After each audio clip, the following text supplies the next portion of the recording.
Welcome to Fireteam Chat, IGN's Destiny show. Thank you so much for joining us. That was my best Destiny impression. It's about where it's going to end. With me in the studio, Sean Finnegan. Chomp chomp. There it is. And that's it. That's it. It's just the two of us. So Fran is currently still away on vacation, as well as Duggan. And Destin's somewhere in China. The vault didn't get upgraded. Hopefully he's finding inner peace somewhere. But last I looked, he had a flat tire somewhere. Oh, man. And he left his data on, so his cell phone bill's like $600. Classic Destin. Classic Destin. On today's show, it's going to be a light episode. We're going to talk a little bit about the Dawning, as well as Christopher Barrett's tweets about upcoming DLCs in Destiny and future updates, as well as an unconfirmed leak and potential future DLC, Gods of Mars. So, Sean. Yeah. Dawning. We're going to actually get into a little special treat for Fireteam Chat today. I actually brought my character in. I grinded to 335 and hit max light right before an earthquake. No joke. Yeah, over the weekend there was a little earthquake here in San Francisco. Yeah. Not even over the weekend. I guess it was like Monday, right? A couple days ago. I forget, yeah. That was my first earthquake, so that was a little terrifying. But just note, this happened at 2:39 in the morning, so you're still up. You're still I was playing grinding the game Destiny. late. I literally hit 335 for the first time by grabbing an engram from my clan rewards. Ugh, but that was the last thing I needed. It felt really wrong. Not even earned. And that's what happened. That's the reason why there was an earthquake. Sorry, everybody. But we did want to show you, I have now been grinding the Dawning. 9 packages I have on my character. I've logged in every day. I've gotten the schematic. I wanted to kind of see what rewards I would get and actually see live with you guys as we open them. Did you play the Dawning much and get a chance to go through that, and what'd you think of it? I did a little bit over the break. I mostly played Mayhem, and then I did 1 or 2 of the Dawning engram quests. Yeah. I don't know. It just felt a little thin for me. Again, I've said on the show once or twice before that I don't like to collect things just to collect things. I'm more interested in collecting things that significantly improve my character or give me new opportunities to design my character in terms of play style. Yeah. And based on what I was seeing from the gear, you're not really afforded that. We talked a little bit about this offline, but just a lot of the armor feels the same regardless of what activity you're getting it from.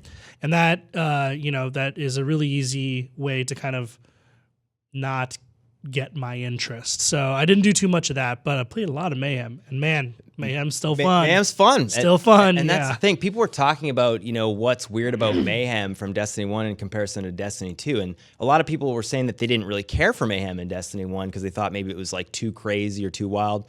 And then now in Destiny 2, they really enjoy it. So do you think it's just because we have super nerf and weapon zone feels good? No, I don't think it's about that. Like, I think it's more about, we've talked on previous episodes how about like because TTK kind of was raised across the board, and because there's just overall less lethality, that includes our supers, which means like generally maybe in a regular PvP match you're only getting your super once, maybe. Yeah. And because most of the time you're getting your supers at around the same time other people are. 2 minutes left in the match sort of thing. Yeah, like you get to use it once, maybe sometimes not at all, and you're using it against other people's supers, so it just doesn't feel quite as effective or as lethal as it did in Destiny 1. Yeah. So now that you have it all the time and people are finally getting to use it all the time, it feels a lot more fun and like, oh yeah, this is how supers used to feel. They felt super. Yeah, you don't feel nervous of going out there and going, okay, this is my one time to use my super the whole game. Well, that's it. Like how many times you've been like, I'm going to use my super, and then you turn the corner and get golden gunned, and you're like, oh. Happens all the time. Fun. Yeah, and that's the thing. Like Destiny 1, we've talked about this a lot.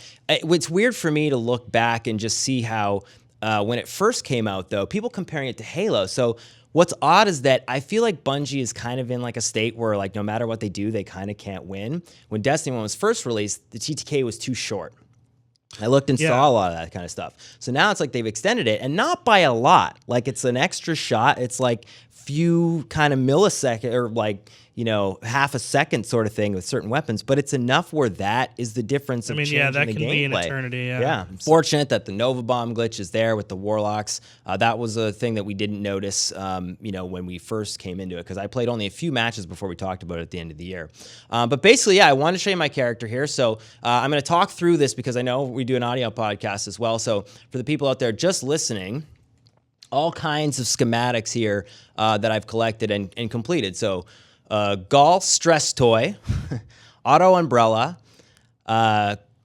Crucible Throat Lozenges, Bandana Variety Pack, Coal in the Shape of an Engram, Almost Eggnog, Ornithological? Sedatives, Yeah. all right, a single sweater arm, and then this is a schematic where... You haven't finished this one yet. So I haven't finished it. So it's Dusklight crystals collected, and you needed 2 of 3. Now, again, I saw online and heard from a few people where if you vaulted this item and took it in and out of your vault, you could actually glitch this by getting the item. So I wanted to verify doing that right now. So we have a Dusklight crystal here. Yeah. And so right now, that's the one that I'm missing for the final schematic. When I go into my vault, and I couldn't actually remember because I don't think I've ever vaulted material in my life. When I take it, boom, there we go. Yep.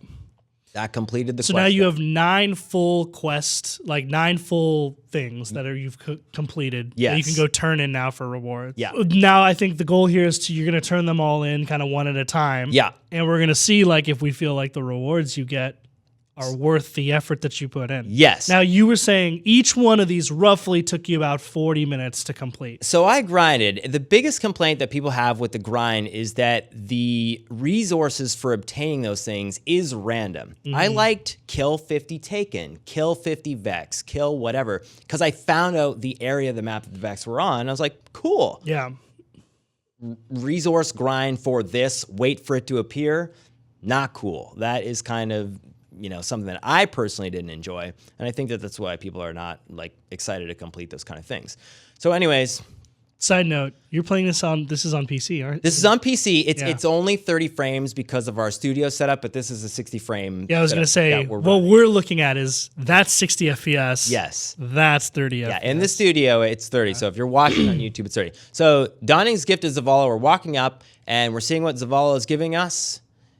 And I ended up getting a ghost shell and a transmat effect. Okay, so that is... What's the bonus on the ghost shell? One of our gifts. So this is the thing. I think that's another thing that people are talking about is that for the most part, the gifts and everything, they're kind of similar. Everything looks cool. So that's what's really neat. Detect... caches. Within a 40-meter range, and then grants a chance to obtain additional faction consumable on Mercury. So...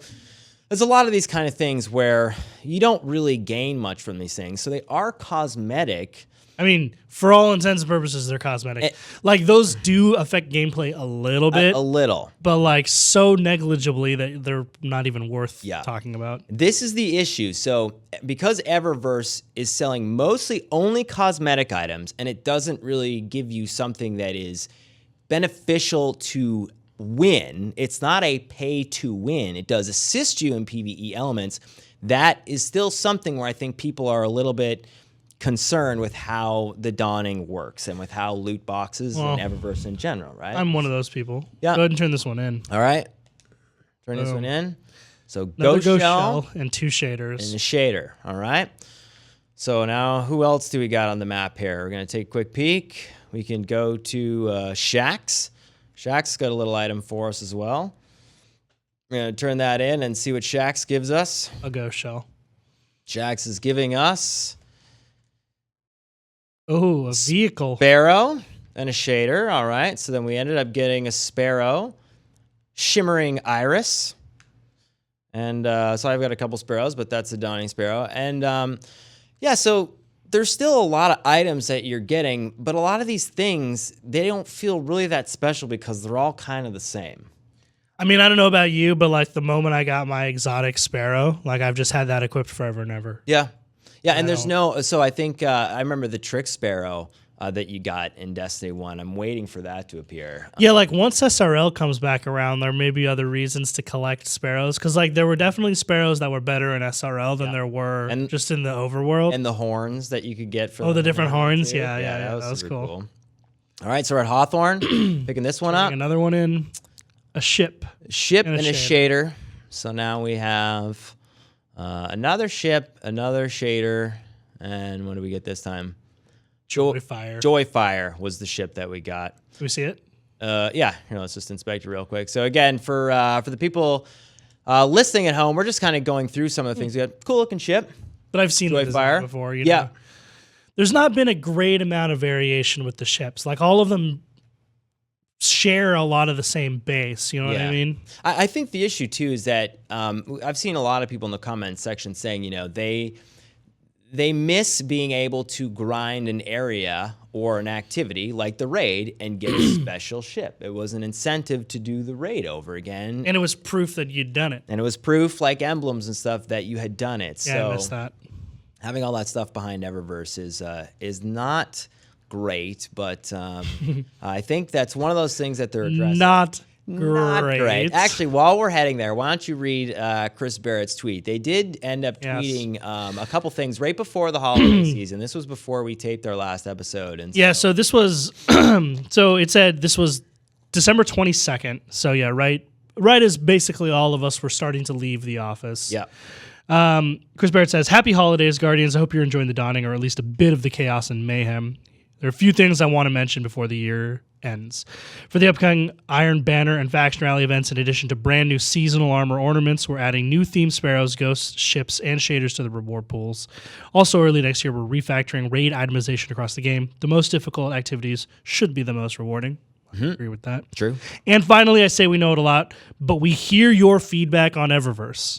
We want our players to feel respected and to deliver great content regularly to our community. Expect lots of discussion with the dev team and an update on our path forward after the new year. So this is good. I mean, this is something we've talked about on Fireteam chat numerous times, but just the acknowledgement of our concerns by the dev team is a good step in the right direction. Yeah. Because, you know, them just being like, hey, look, we know not all of you are happy with this. We want to address that. Just being like, oh, they heard us. Great. Like, at least now we can expect some type of solution being worked on. Yeah. That's good enough. And Fran has said this before. It's like, it's one of those things where they need to almost say it on a daily or weekly basis. The communication of what they're doing to the audience. Like when they're quiet, and again, I don't think they're quiet with malicious intent. Like I literally think that there's a lot of stuff in the background going on that they're trying to address, and it's a difficult situation when they can't talk about it because it's seen as a promise. Just think about like, even internally when you and I are working on IGN projects, the stuff that we can't promise just to ourselves because of how much stuff has to run up the flagpole and back down to be confirmed as happening or not. And at a company like Bungie, where there's lots and lots of employees, lots and lots of plans, and you're working alongside Activision, which is a huge publisher, and they have some sort of stake as well. I think that there's a lot that, you know, there's a lot of bureaucratic red tape that you kind of have to jump through that doesn't allow them to communicate as often as we, the community, might like. Yeah. But like I said, the fact that they are at all, that's a good step in the right direction. And it's enough for now. But I mean, in an ideal world, we would get an answer about what the plans are to fix Eververse, because I think this is the number one issue for a lot of the community out there, is that there are Reddit threads out there that have counted all of the shaders and cosmetic items that are behind Eververse, and some people peg it as high as 58 or 60% of the newest items that are in Curse of Osiris and introduced through the Dawning are behind the Eververse paywall. It's too big, and that's the thing. We're going to open this 60%. Like that's kind of absurd. It's a lot of items, and for that reason, it makes, I think, some of the stuff feel a little less special. So another vehicle. We ended up getting. So, like, here's the thing: is you just got 2 vehicles in a row, but this one is improved side-to-side dodging. The last one improved side-to-side dodging. Like, there's not a great deal of variation between these things. Like, a lot of them are very similar in the perks that they're offering. Yeah. And even... and Amanda Holiday, I mean, for all intents and purposes, you would expect her maybe to sell some of these things or allow you to do quests or activities to get those things from her, and she's really kind of giving you, like, some pretty rare generic stuff to choose from here in the ship and Sparrow category. I mean, unrare, not rare. Well, exactly.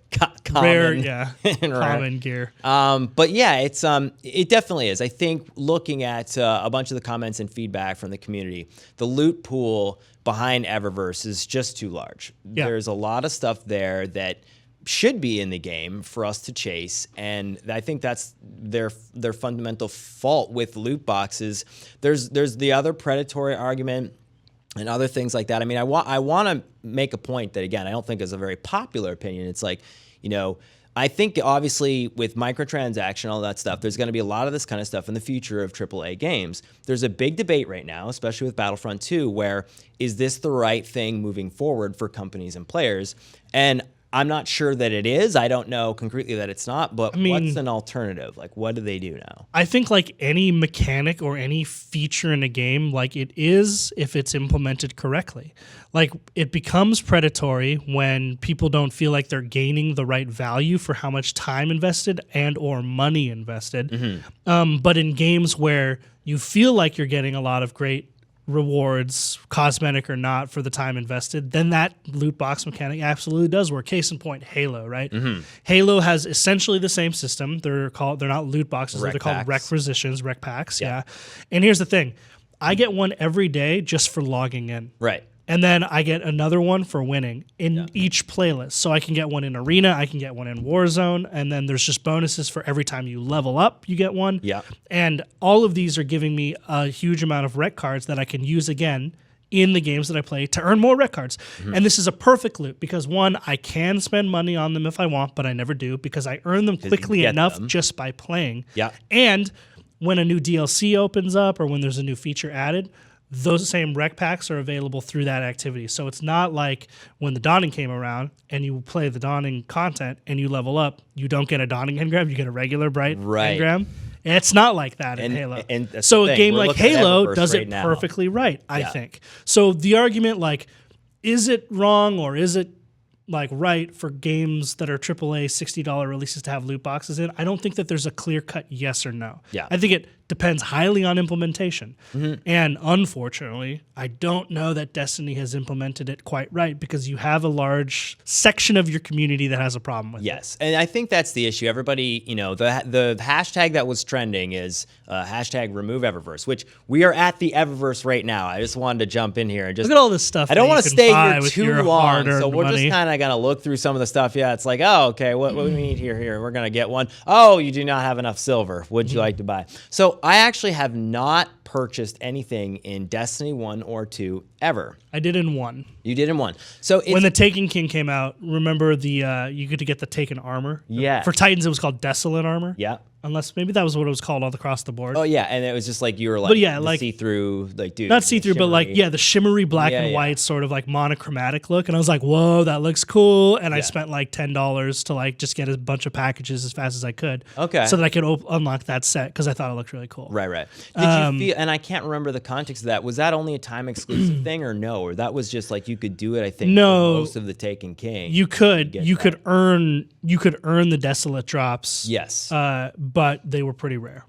So that's, and Destin tried to do that, and he got like the same helm like 5 times in a row. And he needed the gloves or something like that. So I didn't get any actual gear, which that's what I was wanting to showcase in this situation. Now I've been playing. So you've now turned in, for listeners, you've now turned in not all of them. No, not all of them. There's a couple other ones. Are you going to keep going? Or are you going to turn in all of them? You can go to the other worlds and places to turn these in. I just wanted to turn the ones that were in the tower. Okay, so you turned in how many?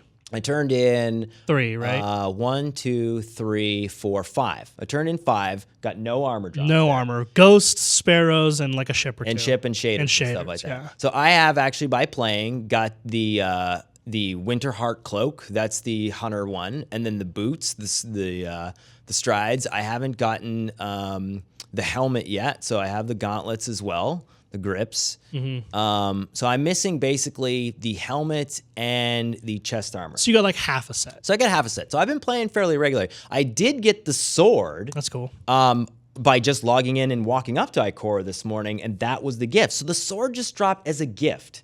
So that was really nice. And I think that's the thing that I was hoping, is that everybody was saying, hey, wouldn't it have been nice if we would have been able to log in, go to one of the vendors daily, or go somewhere and have just a gift drop.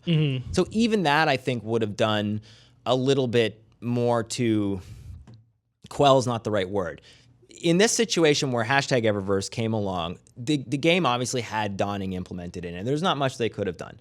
But in this situation where you're trying to maybe do something in the moment, right now I think it'd be really nice if they extended the Dawning and then potentially even offered like a gift, an emote, or something to people right now, so they feel like there's a little bit of value that they're getting there. Yeah, I agree with you.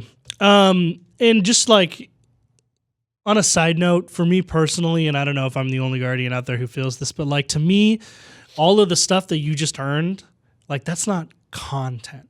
You know what I mean? Yeah. Like that's by and large cosmetic stuff.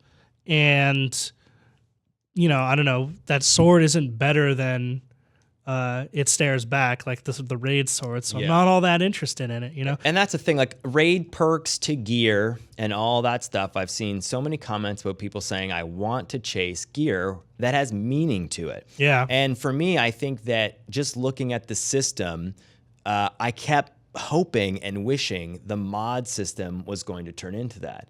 I can't remember who I was listening to. They made the comment that with the way a lot of stuff is behind Eververse right now, it's really odd. You wonder, did they do that intentionally so they could put gear anywhere and then it not really feel like there's impactful, you know, issues or things with perks on the gear? Because if you think about Destiny 1 early on, everybody was running the raids and wearing the raid gear all the time around because it was your highest light level. Mm-hmm.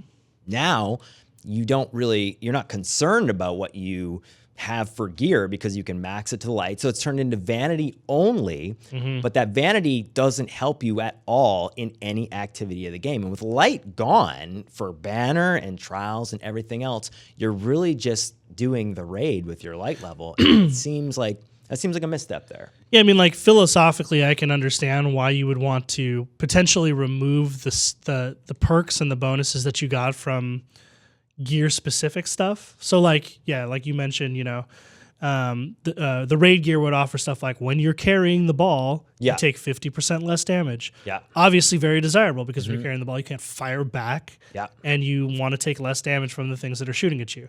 I can understand why philosophically you would want to remove those bonuses so that you can place the gear anywhere, or that people aren't pigeonholed into using that particular gear. Yes. That way, like, oh, if I earned a really cool chest piece that I like in PvP, I can use it in the raid and not feel like I'm at a disadvantage. I can understand that, but they have to pick up the customization and value elsewhere, which you said there was this hope that that would be the mod system, which is where like, all right, I got this really great chest piece. Yeah.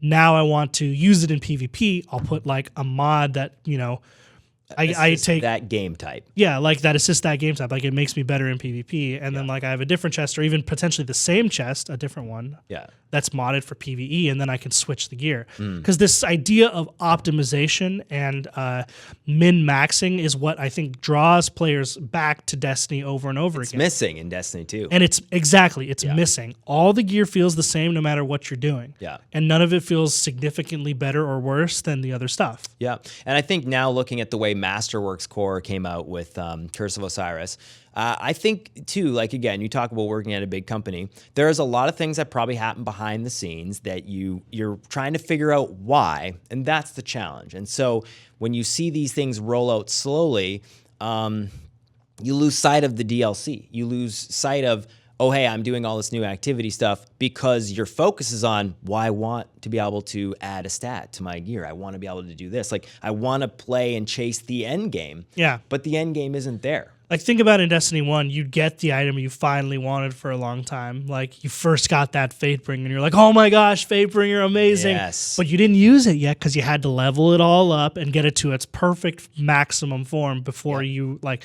reaped the full potential from it. There's no desire to do that anymore. The moment you get something, you're like, all right, this is ready to go. And for the most part, it's not any better than what you were using before. Yeah. Like, the chase isn't as fun, and the reward of getting what you were chasing isn't as impactful as it used to be. Yeah, and so I got another winter cloak and a transmat effect that was turning another one into Sloan. Yeah, it is weird because I've talked about that at length. I think the moment where you go into a situation where you were intending to get something, like you played the raid for Fatebringer hard mode Templar, and Vex Mythoclast at the end of the raid on Atheon. Like, when you take those moments out of the game, it feels different. Like, and those were the moments that watching streamers play and seeing people's reactions, that doesn't exist anymore with the token system. So here's the thing: is do you think that maybe the potential, like, do you think that maybe it kind of it bleeds into the philosophy that, like, those moments are really special, shouldn't all players be able to have them regardless of whether or not they can do the raid? Do you think that mentality is kind of what led to the point that we're at now? I really think it is. And it does go back to, what was Bungie's vision. And, without, again, like there's a lot of animosity and negativity right now online. Some of it I think is warranted. Some of it I understand. I don't agree with the way people are expressing themselves, but the reality is people want to be heard and they feel like they're not being heard. So that part I understand. But I think there's a certain amount of discourse that needs to happen in a relatively sane kind of respectful way that is clearly not happening. That's when I think people get into this position where it's like, you imagine if you're a dev, on Bungie's team, and you've put in your heart and soul and energy into this game. Like the last 2 years of your life. The last it's just been 3 years. And regardless of all these different things, there's people that are building the worlds and the skyboxes and, the guns and all that other stuff. These people are fundamentally affected by the reception of the game. And it is unfortunate that one part of the game, very big part, Eververse, and a few other, changes. Increasingly bigger part. To PvP. It's unfortunate that literally now you focus on the little things and can't enjoy the rest of the game. Because people have asked me, oh, you're still playing this game. Yes, I do. I still play the game. I fundamentally like the way Destiny feels. Now, me too. PUBG, Fortnite, really big splash lately in the past few months. I've played a little bit of them. I'm going to ask you what you think of them in a second. The way the game feels for me in Destiny, like, systemic gameplay, which is kind of described as how you feel interacting with the world. It's like, even in this situation, if you cut back the screen, I'm going to jump up on an item here. And when you mantle an item, it just feels good. And watching your Guardian do little things like that in the raid, those are things that don't exist in Destiny 1. And when I go back to play Destiny 1, I go, oh, I tried to jump here. Why didn't my guy mantle? Mm-hmm. And there's tons of improvements like that to the game, like even special and heavy synth. Like, I like the fact that you don't need to enable special and heavy synth anymore and then wait 5 minutes for a cooldown. I like the fact that now you hit red and, or yellow and orange bar enemies and they drop a heavy. Like, I think that's a cool gameplay mechanic. So there's a bunch of little things that they've done to the game that I really appreciate. And it's unfortunate that the art, the style, the design, the feel, a lot of those fundamental changes that are still Destiny are overshadowed by this other stuff. Yeah, I mean, like some of that stuff's taken for granted, right? Yeah. Like, you kind of assume on some level because Bungie's so amazing that stuff will be great. So you're afforded the opportunity to look at the little stuff. My point is, like, the whole thing has to work as a whole, It does. Like, in an ideal world, you build a great game from top to bottom, not like a good game with some great stuff and some not so good stuff, you know, or whatever. Like, it is. So we got another ship and another shader. Yeah. So I mean, like, this is just driving home. And you said each one of these took you about 40 minutes to complete. So like total to do all 9 of those, maybe what? 2 hours? Well, if we were to actually just round up, like it took an hour approximately because I would need to find the enemies and then depending on how often And you did 9 of them, so let's call it 9 hours, right? Exactly. And you earned what? Couple ships and shaders. And a transmat effect. Like, I know. Do you feel like that was worth your time? I mean, there's a very real question about the investment side of Destiny and whether it's worth it. And that's the thing. Like, would it have been better? Like, would it have been more? Like, if you paid, buy it? Yeah. Like, and you could have gotten all that stuff in 10 seconds. Yes. So this, I think, but it costs you $15, $20. But that's the thing. It doesn't necessarily cost that. And that is you could be lucky and get The fundamental challenge with the loot box system is right now there's too much good stuff behind Eververse, which I think Bungie understands. There's too much stuff. Too much stuff. Good stuff. Well, exactly. There's too much stuff that people want to chase that they feel should be, incorporated into the game. That is where I think, because you can't just go to Eververse and go, hey, you know what? I'm going to give you $40 of my hard-earned money. Want this thing.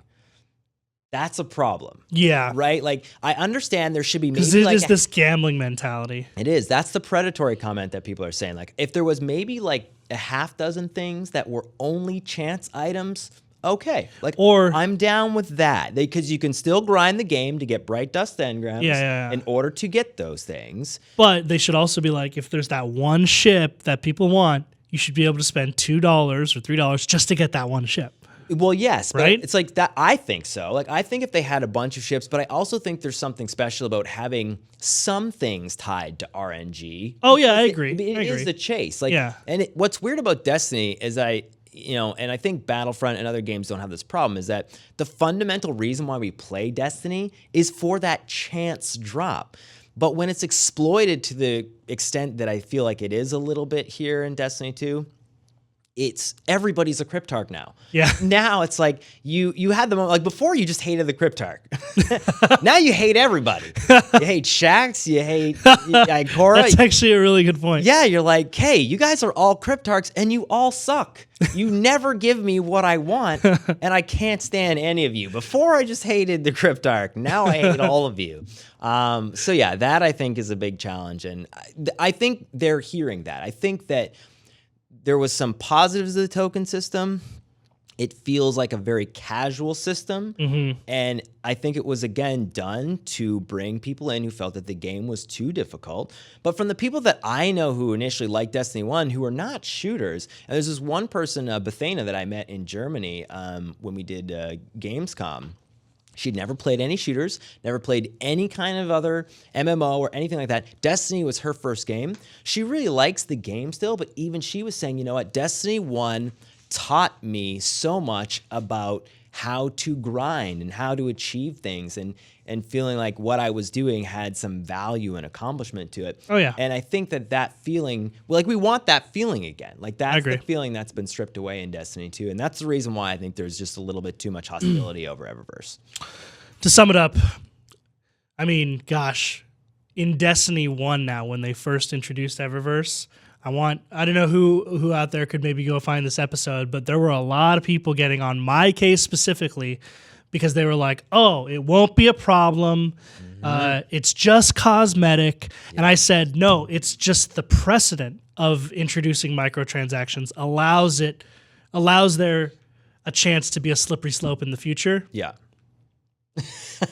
We're on the slippery slope. Well, like, we're on it now. Like, I don't know anyone out there who can be like, oh, I mean, you were wrong. Like, at the beginning, when Destin Eververse said the same thing. Like, Destin has been like, he texted me a bunch of those links where he's like, man, I said this. I said it. You can go back and find the exact Fireteam chat episode where I said it's a principle of introducing microtransactions, not what's in the microtransactions now, because it doesn't matter what's in there now. It's what might be in there later on. But so look where we're at now. But this is, so there's two different things. Like, there's the loot box conversation, and then there's the microtransaction conversation. Because if you could walk up there and buy what you wanted at Eververse, and it felt less like a random chance at it, do you think the community would still be in arms? Like, basically what I'm saying is, rather than saying 60 items that you potentially get a chance at, if you could walk up, and I mean, they release most of them later on in Destiny 1 for you to just go and buy after, but for the timed exclusive things, I think that's really the thing that people...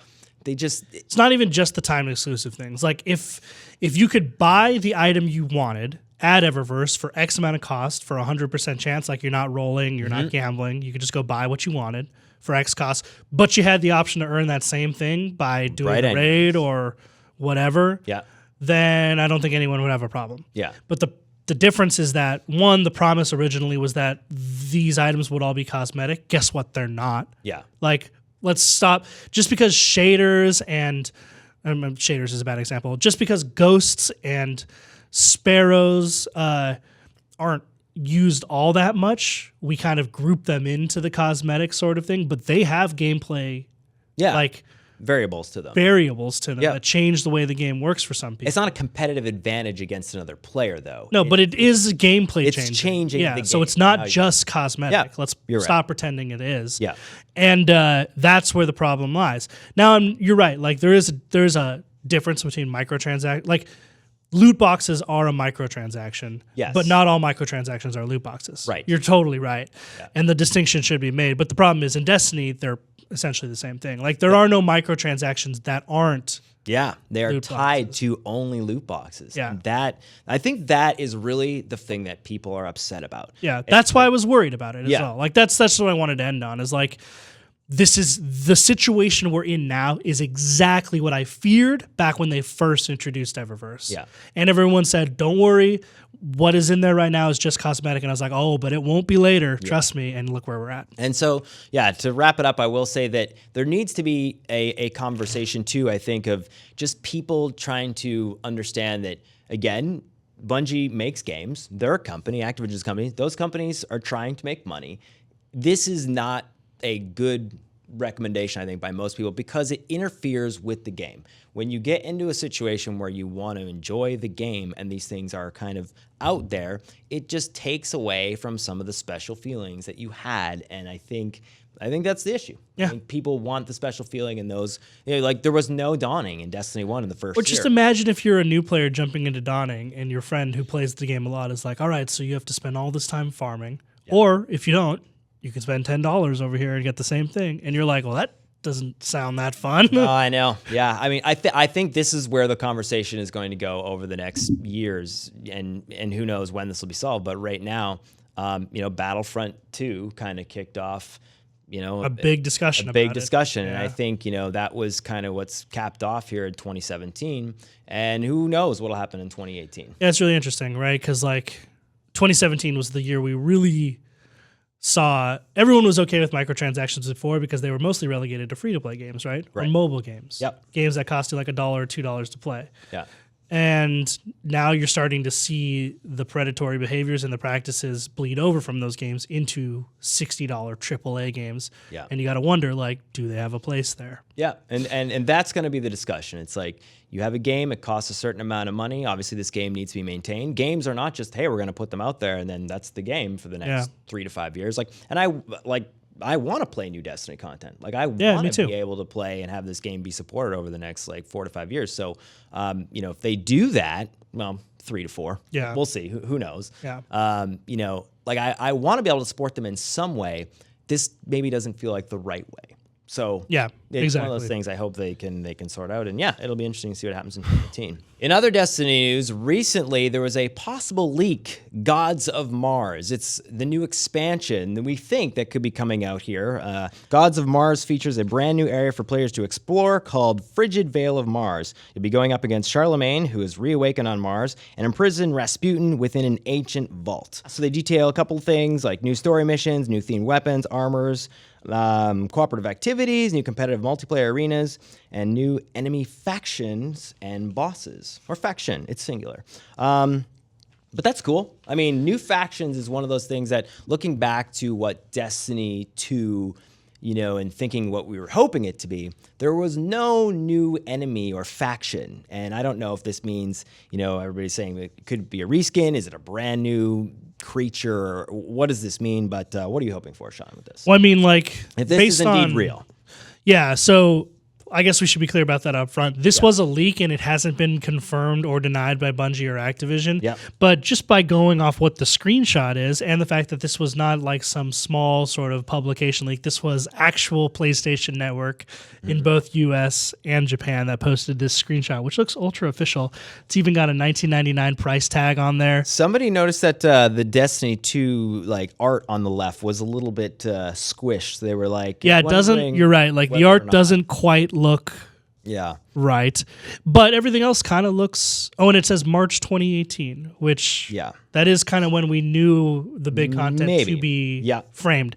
Anyway, I mean, this looks really interesting. I think based on what we know Mars to be, Mars is always traditionally like a very Cabal heavy planet, and then in the last, when Taken King came over, there's Taken there everywhere. So there's that. I don't know. I mean, a new faction could mean anything. I'll bet you what it means is yet another rogue faction of an existing alien race. I don't think it means a new alien race. Right. So you don't think that, hey, there's going to be some new enemy introduced that's got a full different mechanic set or move set or anything like that. It's going to be the Taken version of the enemies. Yeah, it'll be Yeah, or it'll be like like the red faction of the Cabal, the green faction, like some other small sort of renegade faction that doesn't answer to the Emperor or something. And I only say that the reason I think it's Cabal is just because like the Cabal had always been like in Destiny 1 and in Destiny 2 like very Mars focused. Yeah, like that's kind of where they made their stands. Yeah. Whereas Venus was like mostly Vex and such. I don't know. I mean, that's just kind of what I'm expecting. To be quite honest, like while I'm always excited to hear about new expansions because it gives us like there's potential for the game to grow and be awesome again. Yeah. Based on Curse of Osiris, I'm kind of just like a little wary. Like I'm wondering. Excitement's not 100% there. Yeah, like I'm wondering. Okay, new the Frigid Veil. What is it? Yeah. I just missed it. Yeah, Frigid Veils of Mars. Frigid Veil of Mars. The Frigid Veil of Mars. Like, is that a new? Like, how big is that zone? Like, is it just the size of the lighthouse on Mars? Yeah, I mean, hopefully this one has a bit of a larger area. It's weird. Like, as I play through Curse of Osiris a little bit more, and again, there's conversations of, comparing it to Destiny 1 vanilla or, this is like House of Wolves or Dark Below. And Dark Below was really a couple strikes, Crota, and a few other things. House of Wolves was Prison of Elders, the Reef, but it did spawn trials. Personal soft spot for trials. But I think that's the thing right now. Any new content, if it's not going to have some of these end game changes or fixes, is not going to be well received, and that is unfortunate because I think that obviously, like even Curse of Osiris, like beautiful world, cool public event. Neat campaign, and I went through and grinded as well. I would show you that I just recently completed the Saint 14 quest. Like, that stuff is really cool. There's a lot of stuff that's there, again, that just does not resonate with people because there's been a bunch of things that have changed within Destiny 2 that people are not happy about. Yeah, I mean, I don't think you have to say it to me, like... I think all the hardcore players agree, like the end game systems need to be adjusted so that the game itself feels fun to play on a day-to-day basis, whether or not there's new expansion content or not. Yeah. But the fact that, under the features here, it says new story missions and adventures, new themed weapons, armor, and gear to earn, new cooperative activities, new competitive multiplayer arenas, i.e. or read new maps, right? Yeah. New enemy faction and bosses. Like, this is all great. This is what I would call new content, right? Yeah. Stuff that isn't just cosmetic or just stuff or more stuff to collect. It's like potentially an opportunity to be told more of the story as content to me. And it looks like we're going to get a lot of that.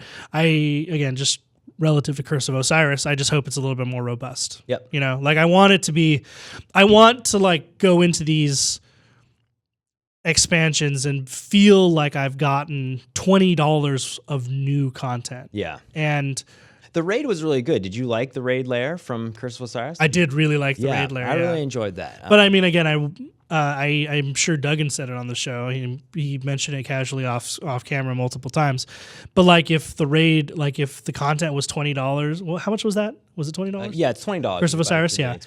If Curse of Osiris was $20 and it was just 3 raid layers and nothing else, as opposed to the 1 raid layer and the story missions of Osiris, I think that'd probably have been better. Yeah. Yeah. Like more worthwhile and more valuable or more valuable investment. So, I mean, like there's a lot of different ways that they could take this expansion too. I hope it's robust. Yeah. Cool. All right. Well, I think that's mostly it. I mean, final thoughts. For the most part, a little underwhelmed by the Dawning, but again, for what it was, I think kind of a cool event overshadowed by Eververse and some of those things. And that's unfortunate. And again, somebody who does still play Destiny and does enjoy the game, I hope they can, create a solution that people will find acceptable. And again, I think that's what a lot of 2018 is going to be. I mean, I agree with you. We didn't get a chance to touch on it, but maybe we can touch on it lightly here at the end. I agree with you. I think Destiny does have some thinking to do and some adjustments to be made because we now live in a world where around every corner there's a big release. Like we just saw 1.0 of PUBG, and there's a ton of people who are playing that right now, me included. And I think like in a world where you're competing against juggernaut games with interesting moment-to-moment gameplay and game types like Battle Royale that are different every single time around and no 2 matches are the same, you have a lot to work on, you know? Like, you got to make your moment to moment, and your system's really interesting. Yeah. And Destiny, like, they have that challenge in 2018. They do. I mean, I will say the core of Destiny is there. Even thinking of, you know, the way the world is in comparison to Destiny 1, we have a map, we have activities. The foundation for all that stuff is there. Yeah. So it just feels like tying either activities to certain drops at certain locations, or having, you know, raid drop a certain item at a certain place.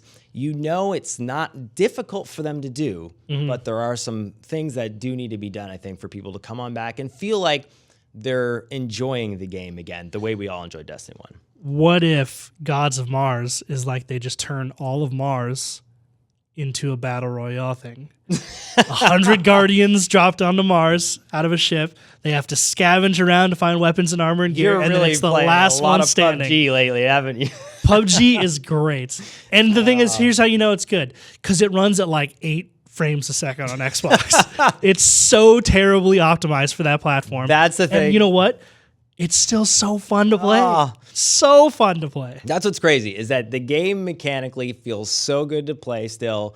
The shooting is really good. PvP does need some tweaks. Yep. PvE is actually pretty good. So I don't want to come again and say that negatively there's not. Just more raid layers. There would needs be to great. be, like more content. We're seeing a little bit of the same kind of updates that they had in D1 at the same cadence. People really want hot fixes and updates and patches to be much quicker. And I appreciate Chris Barrett, and I know a bunch of other hardworking people behind there are hearing people. And so we now just want to see that put into place. So anyways, that was it. Fireteam Chat Light.